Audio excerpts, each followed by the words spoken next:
Hey, everybody, welcome into the Red Earth Production Studios for another edition of Youth Baseball Midwest. My name is Brian French, and we're going to have our crack engineer, Justin, joining us here in a minute on the show. We're going to talk and bring a little perspective, talking about baseball players' drafts from Division I to NAIA, and we're going to talk a little bit about that and bring some perspective to some of these things.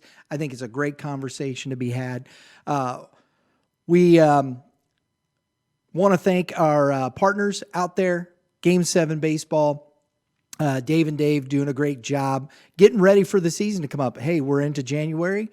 We've made our first stop on our winter workout tour. We're looking forward to that. Stay tuned for that. That's coming in March. And, we're going to have a good time doing that. So we're looking forward to the other stops on our tour. So with that in mind, we're going to take a quick break and we'll come right back and have Justin on the set here.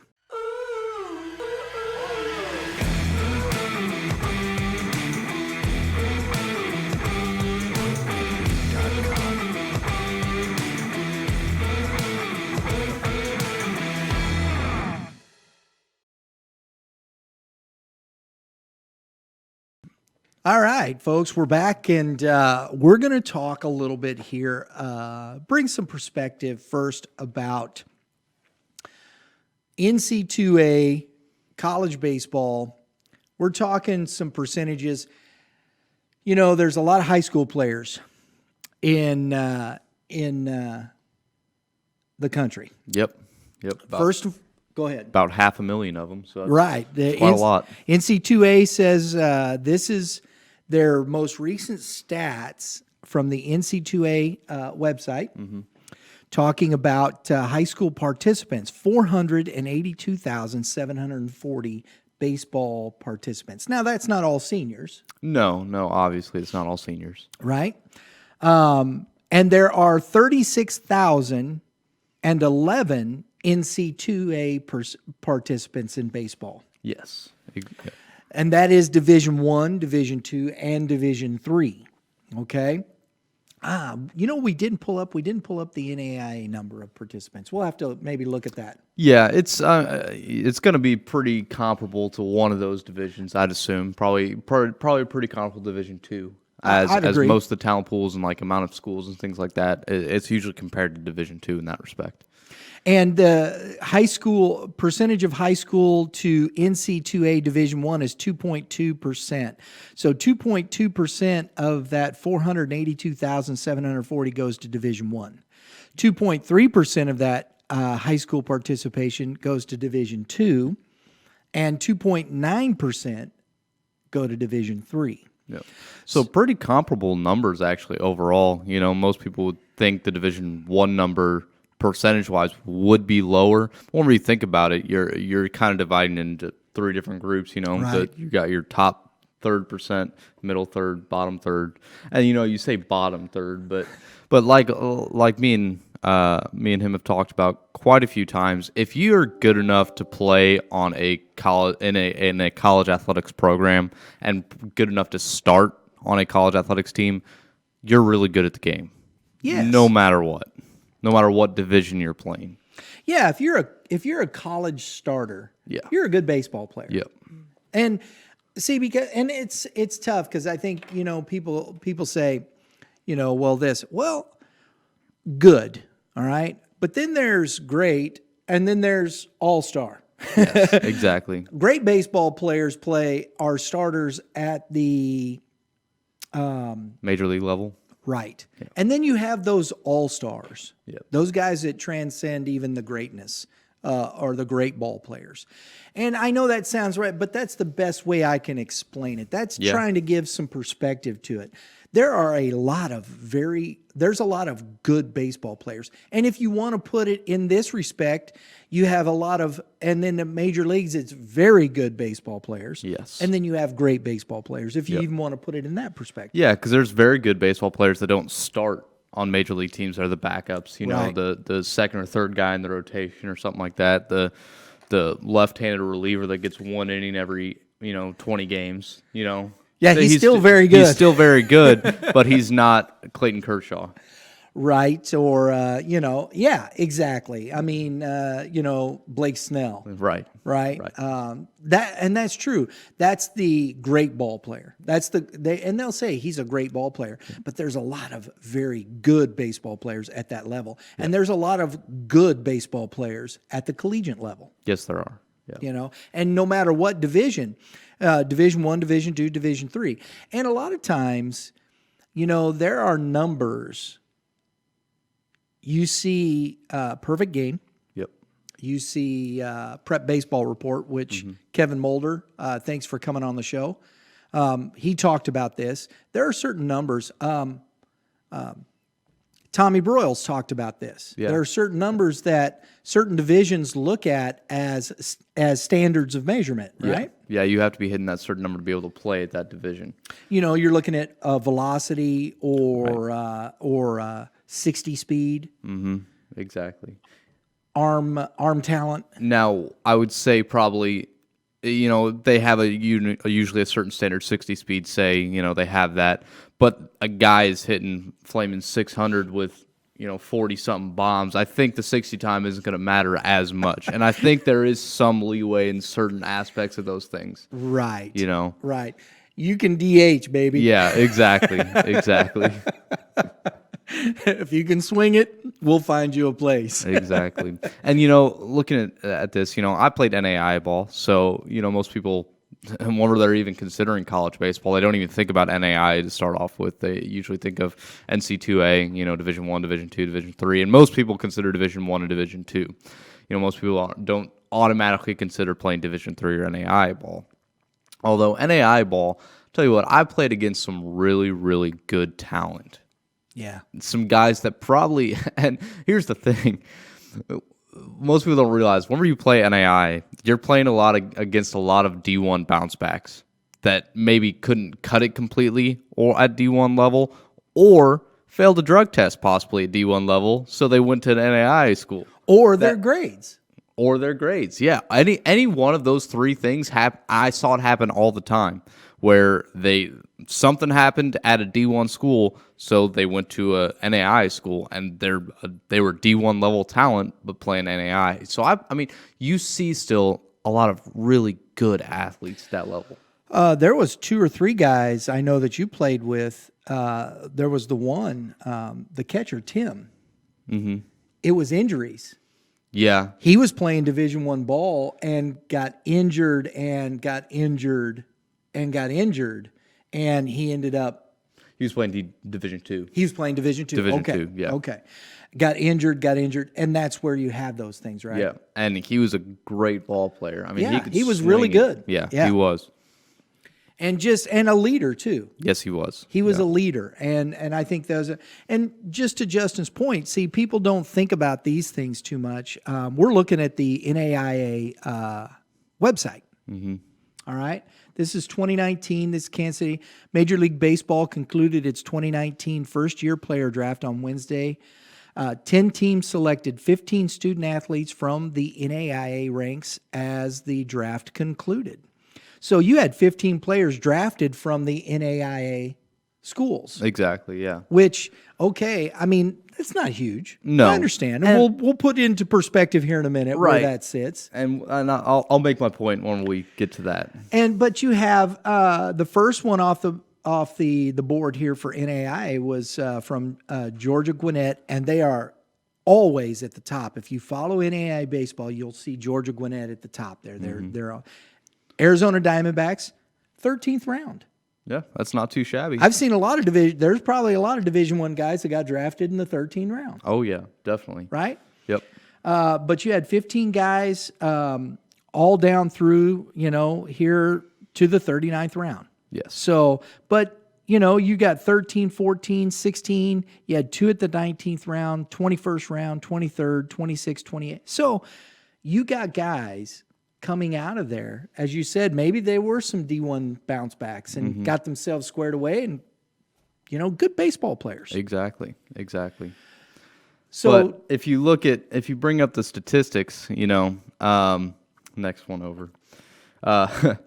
whenever you look at the amount of guys that were drafted in 2019, you're talking about the draft class, there were Right. 1,217 draft picks in total. So that's a good amount of guys. Right. Obviously, it's the top, 1-2% of guys. But 791 of those were picked from NC2A schools. So the rest were probably either just coming out of High school, those Right, kind of right. things as well. Of the 791, Division I student athletes comprised 686 of the 791 in the NC2A, whereas Division II and Division III totaled 105 between the two of them. 95 were D2 and 10 were D3, which does show some perspective of the level of talent between the different divisions. And that's not to say if you're in D2 or D3 or NAI that you can't get drafted. Obviously, guys are getting drafted, but the difference is if you're in D2, D3, NAI, you have to be one of the top guys. Yes, but you look at Division III had 10, NAI had 15. Yep. So you're right there. I mean, Division II, of course, 95. Yep. Obviously. But you think about it, 791. Well, all right, so you round that up to 800, let's say. Mm-hmm. That's 400 players drafted out of high school, Right. right? Mm-hmm. So you had 400 players drafted out of high school, which is still more than Division II, Division III, or so you have that talent pool there just deciding to go right to the major leagues. Right. So these are just some things that just put some stuff into perspective as you're thinking about what school you want to go to and how you want to pursue your career. Because you look at this, it says this is more than 480,000 compete as NC2A athletes. All right. But in contrast, the likelihood of an NC2A athlete earning a college degree is significantly greater. Graduation success rates are 86% in Division I, 71% in Division II, and 87% in Division III. So think about your degree, right? If you're going to school to be a doctor, a lawyer, an engineer, those types of things, an educator, that type of thing, make sure you're going to get your degree. Right.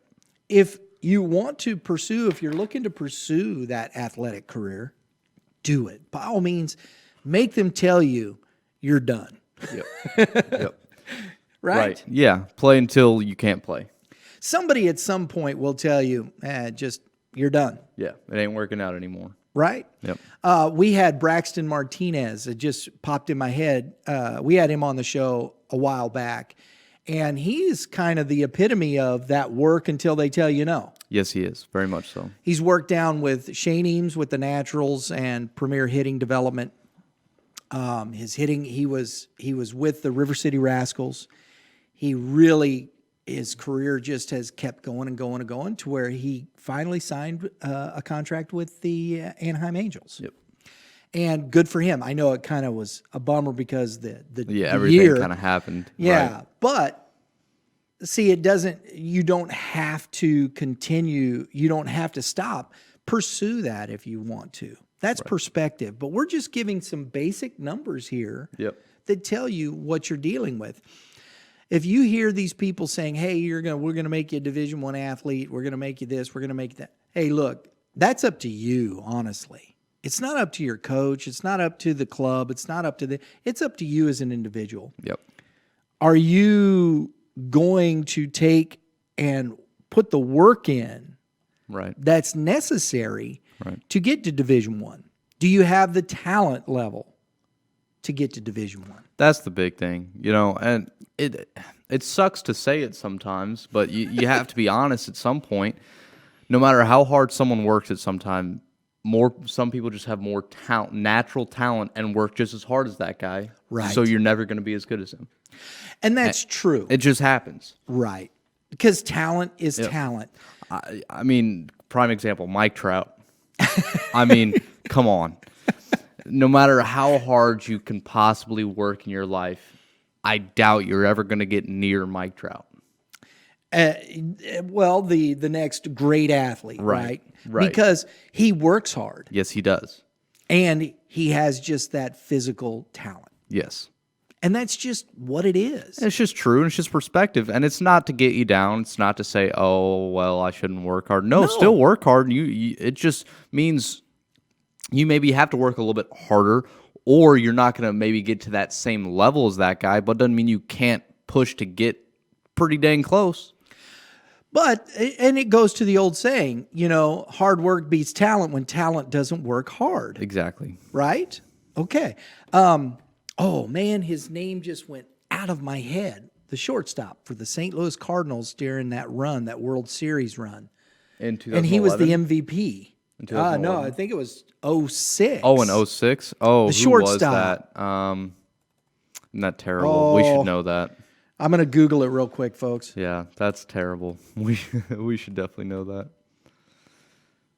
Cardinals, I can spell, in 2006. I can see him in my head. No. David Eckstein. Yeah. He was the MVP, I think, of that He World was. Series, Yep. wasn't he? Yeah, I'm pretty sure. And David Eckstein, that was the epitome of hard work,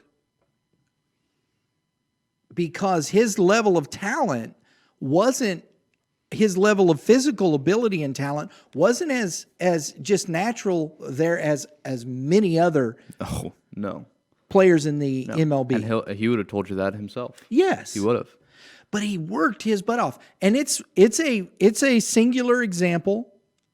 Okay, but it can be done. Yes. That doesn't mean, it just depends on what you're willing to do. But just understand perspective. That's all we try to do here. That's why we call this perspective. Here's the perspective. Understand it, make some decisions, and do what you choose to do. Yes. Right? Yep, exactly. That doesn't mean you can't play Division I baseball. That doesn't mean you shouldn't play Division II or Division III. Yeah. And that doesn't mean if you're playing in Division II, Division III, or NAIA, that you couldn't get to the next level. Right, exactly. And just as kind of a final point, I think one of the biggest takeaways from this in perspective is if you're going to school, do it for the right reasons. Don't slack off. Don't take off from your classes, whatever, because likelihood is even if you do make it to the next level, at some point, though, you're going to be done playing. What are you going to do after that? Take it seriously. Take college seriously. If you're going to college, take it seriously. If you don't want to take it seriously, then don't go. Just don't do it. Right. And I will say this, and I'm very proud because this just happened. My son sitting next to me, I'm very proud of him because he did want to play college baseball, and he achieved that. He played at the NAIA level. He transferred a year ago after finishing baseball, transferred back locally to UMSL University, and he just finished his degree and graduated from UMSL University, which I'm very proud of you, son, and very proud of the hard work he put in. He put in a lot of hard work playing baseball at school, and what he just said, he's an example of that, and I'm very proud of him. Thank you. I appreciate that a lot. So he's talking from experience. So he is talking from experience. And experience in seeing guys that slacked off as well, and and didn't take it seriously, and it came back and bit them in the butt. It really did, and it sucks, but because I saw it on both sides, because there was a lot of guys that worked really hard, and then a lot of guys that didn't. Right. It's only what you put into it. Exactly. So that's a bit of perspective today. We hope you enjoyed that. We hope you enjoyed the conversation. Please hit the like button if you like what we're doing. Hit the like button. If you're watching for the first time, please subscribe. Hit a dinger on that bell for a notification of when we have more shows. Every Tuesday, Thursday, 3 p.m. Central Standard Time. Youth Baseball Midwest, YBM Cast with Matt and Brian. We got a new one coming up. We're going to have Coach Tony Perkins on the next YBM Cast with Matt and Brian. We got Coach Russ Hill coming up on YBM Cast with Matt and Brian. So we're looking forward to those. Yep, got a lot of good stuff coming up. Yeah, absolutely. So, hey, all you pitchers, keep throwing strikes. That's right. And all you hitters, hit them where they ain't. And until next time, everybody have a great day in the Lord.